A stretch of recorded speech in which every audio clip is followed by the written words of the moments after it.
This is Jackie, and I'm here with Remington of Palaye Royale. We are inside Baltimore Soundstage.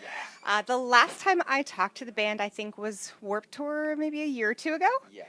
How did Warped Tour sort of shape or build upon your band's career? It taught us how to use porta potties, so that's always good.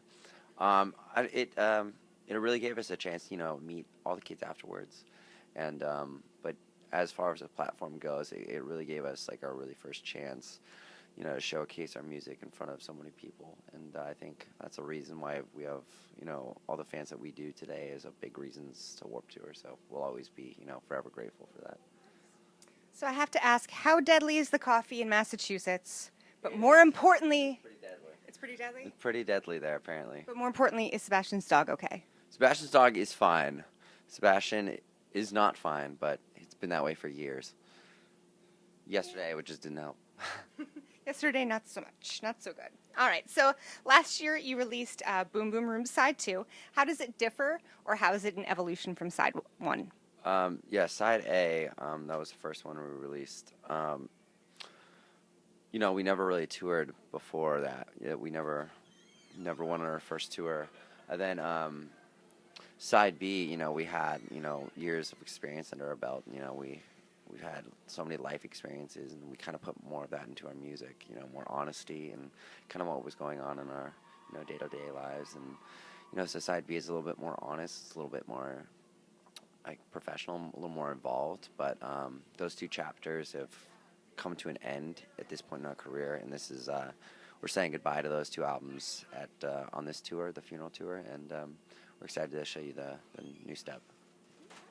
So not all songs from albums make it to the stage. Is there a song that you think, nope, never going to play it live? And if so, why? Yeah, there's this song called The Boom off of Side B, and it's just a piano track with Alan Watts' lecture over it, so I don't really imagine us playing that live anytime soon. Okay, fair enough. So what is inspiring music now that you're working on? I can't really say much about it, but it's completely honest. It's everything that we've been, especially, we've been trying to say as a band for a really long time, and it's just it's a new step. It's completely different. Many bands, when they release something that is, or what seems like it might be very different, there's sometimes a response from fans, don't like it, I want another Boom Boom Room. So what are you doing to kind of make a transition? We're just writing for ourselves. Good. Yeah, and we don't, if we lose fans, if we gain fans, we don't care. It's because we're putting out something honest and real, and we're proud of it. Awesome. I love it. So with new music, often comes thinking about how it's going to come out. What role does music streaming have as you think about the next iteration? Obviously, streaming has become like the largest platform for music of all time now, and so it's definitely interesting. Obviously, you don't make as much money off from your music as you used to, but I think it's really amazing though. You can listen to music for free, and I'm guilty of that too, and it's amazing. If you can get your music heard in more ears across the world, then I'm all for it. So is there still a role for a complete, cohesive album? Oh yeah, of course. Because an album is art, and there's always room for art. So the art you're working on now, is it more autobiographical, more thematic? I can't really say, but it's shaping up to be my favorite. Yeah. So the songs that you have out now, when you perform them, are they more cathartic or challenging to play, if it's more personal? It's definitely cathartic, yeah. It's definitely, we love what we do, and, we're just happy to be on stage every night. Summer festival season starts really for you tomorrow. Yeah. Are you ready for that? Yeah, though you have a long ride ahead of you tomorrow. Yeah, I kind of forgot, so. Sorry. No, we're excited because we love festivals, and, we just love watching other bands. So it's like our free pass to, go see some of our favorite bands, go see Foo Fighters and everything. I think that's a good excuse. Yeah. I mean, that's a good perk. You lose sleep, you see Foo Fighters. I'll take that trade-off any day. So how do you craft a set list for a music festival like Sonic Temple versus the set list you've created for the funeral tour? It's pretty last minute. We do our set list maybe like 5 minutes before stage. Okay. Yeah, we really don't think about it too hard. We just kind of get up there and kind of vibe it out, you know.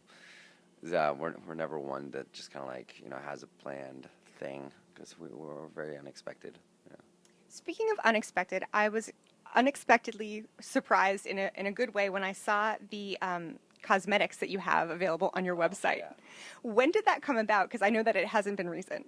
That came out, I think we did our first like makeup palette, I want to say maybe a year and a half ago.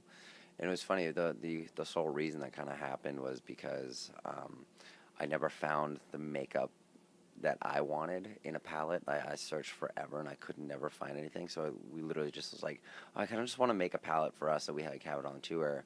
And they sent us like 10 samples. And then they're like, oh, do you want to do another order of like a couple hundred? I'm like, why not? I'm like, if I like it, hopefully, you know, other people would. And then it kind of took off so quick, and I didn't really expect it to happen that quickly. So now we're a makeup company too. Yeah. Plans for more? Yes. Yeah. We're very excited. So obviously, your appearance and your sense of fashion impact your stage show. Do you think it's going to evolve with the next album cycle or stay the same? Oh, absolutely. We're definitely evolving in every way. Yeah. So what's up next after Sonic Temple and the rest of this tour? After this, we go on. We're doing more festivals over in England. I think we just have one headlining date, and then something's going to be announced soon. Yeah, that's all I can say. I think we'll end on that. Stay tuned for much more from Palaye Royale. This is Jackie, thanks to Chorus FM and In the Key of Change.